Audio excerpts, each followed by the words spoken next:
What's up, everybody? Rob here, back with Malta 5 to give you a filthy casual's perspective on the companion crisis. So I'm sure all of you already know that Companion has been released upon the world of Magic, and it is causing people to lose their minds. More specifically, the competitive crowd, and basically it's everybody. It's causing everybody to lose their mind.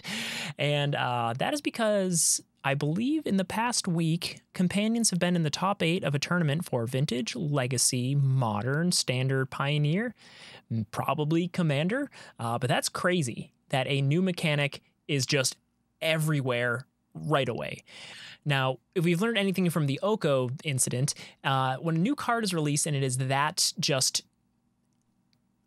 overbearing on every format, it tends to be a problem, and it kind of removes variance from deck building, and it is just annoying. People just get bored of playing against the same crap all the time. But is Companion that? Is Companion the new Oko? I think it might be for some older formats, but I personally think it's a good thing for Standard. Now, let me start by saying there's 10 Companions, so say most of the Companions are good in Standard, that's 10 different decks, and we've had Standards where there's like 3 different decks. If we could have 10 different Companion decks in Standard, that'd be pretty sweet. Not to mention the variance within those Companions. And if people aren't familiar with these Companions, there is Garuda, Doom of Depths, Gigantha the Wellspring, Kahira the Orphan Guard, Karuga the Macrosage, Luris of the Dream Den, Lutri the Spell Chaser, Obosh the Prey Piercer, Umori the Collector, Yorion the Sky Nomad, and Zerda the Dawnwaker. Now, I've already recorded one video where I played a sweet Bant Blinky Garuda deck, which was freaking amazing. I won both games, and it was very fun, and that card is real good. And that shouldn't scare you, because all of the other Companions are also real good. And I think right now it is just chaos. And I think it is super fun.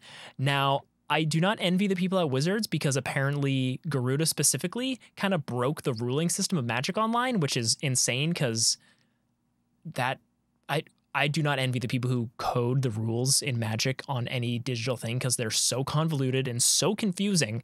But there was some weird thing where cards were going into the graveyard and Graveyard Hate was working, but the way Garuda's worded, that Graveyard Hate doesn't affect it, and just chaos. But that's a whole other thing.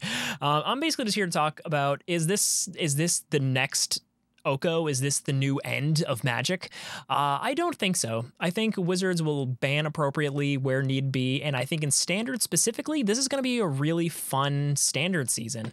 We have 10 Companions. I think they are all pretty good, and I think they can all have some type of deck around them. We've already seen a ton of Garuda decks, Obosh decks, Luris decks, and Yorion decks. I've seen a couple of the other ones, but those are the few that I've seen a ton of, and I'm so excited to build decks around these Companions. The reason they're so popular, because if you look at the cards, they're good, but they're not incredible. They're not Oko power level on their own, but they're so good because you always have access to them. Wizards took a little bit of Commander. They're like, hey, let's plop these in the Companion Zone. Sound familiar?